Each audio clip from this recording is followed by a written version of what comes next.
and accountability for that. Being a quarterback in this league comes with great responsibility and leadership, and I have failed to live up to those standards with my actions.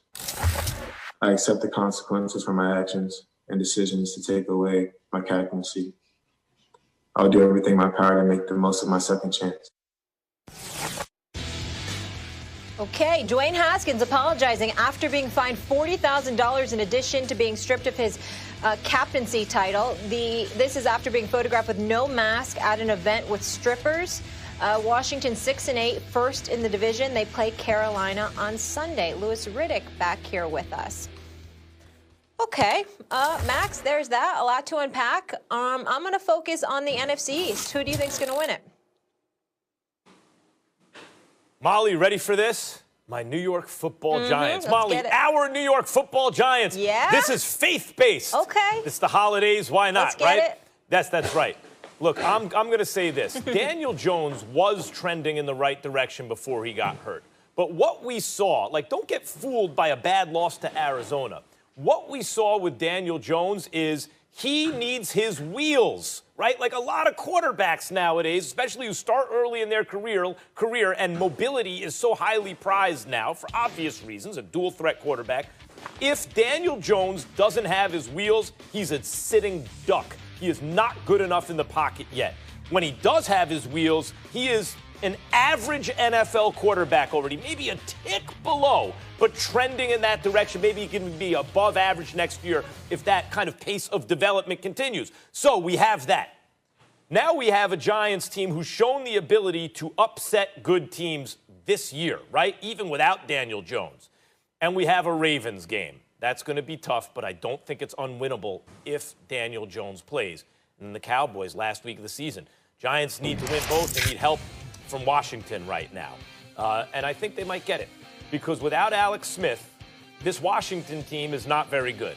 You know, with a good enough quarterback, the defense can do some things, and they can win, but they can lose to the Panthers or anyone, really, with Haskins in at quarterback or with someone other at this point than Alex Smith at quarterback. And then the Eagles, I mean, it looks like they just have an easy schedule, but what happened when Jalen Hurts started? Right? Jalen Hurts has started, and since then, actually, the Eagles are good.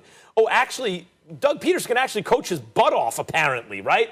It's just that Carson Wentz and circumstance really was making it look like he couldn't. Because with anyone else, Peterson seems to have a good deal of success. Even a 40-year-old Josh McCown did well enough in the playoff game with Peterson, and he was on one good leg and 40 years old and never in the playoffs and all that stuff. I'm going to say the Giants, our football Giants, will pull it off, Molly. They own the tiebreaker against Washington. They'll finish with the same record, and they're going to the playoffs.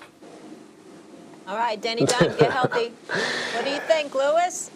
Yeah, you know what? Yeah, I'm gonna go with Washington, and I'm gonna tell you why. As bad as this may look for them, especially with that soundbite right there with Dwayne. Look, I'm just gonna start off by saying this. I could not be more disappointed in what this young man has caused for himself and the choices he has made.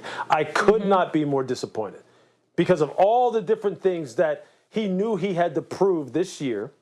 You get voted a captain, you win the starting job, you lose the starting job. You sit on the bench, you watch a guy like Alex Smith, who's the consummate professional, and you still, at this point in time, in the middle of the pandemic, as a captain, as someone who was benched, as someone who's facing a lot of scrutiny, a lot of extra scrutiny as a black quarterback, that so many other players before you and right now alongside of you as black quarterbacks are working their rear end off to elevate and kind of dispel a lot of the perception surrounding black quarterbacks, you make the choice that you made.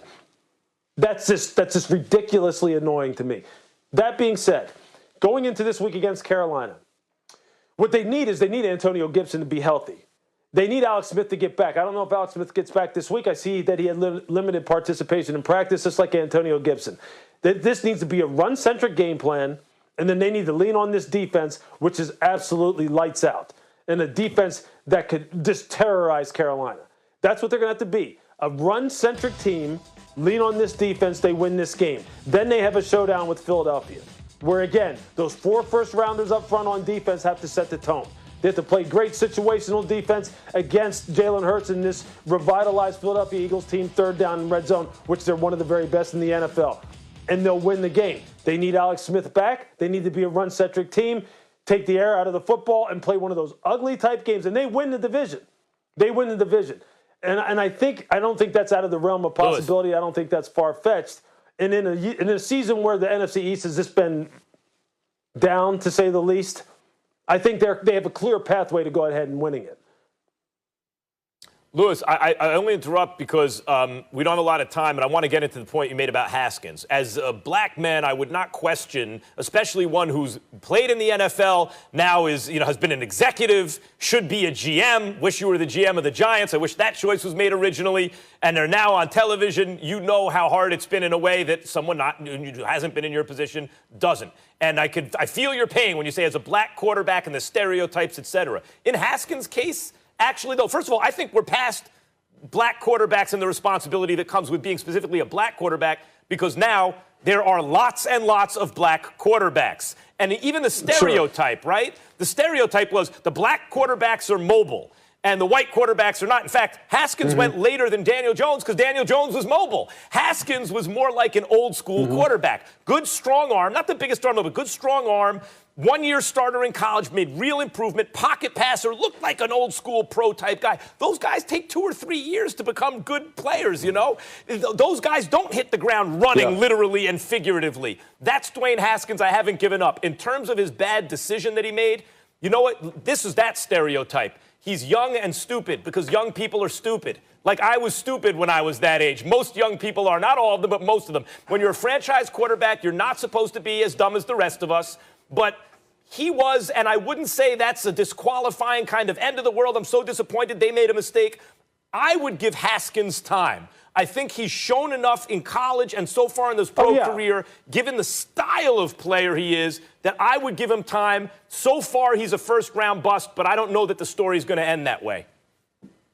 No, I'm not. I'm just going to say this real quick, and I know we need to go. I'm not giving up. Trust me, I'm not giving up on the young man. I think he has loads of talent, but that doesn't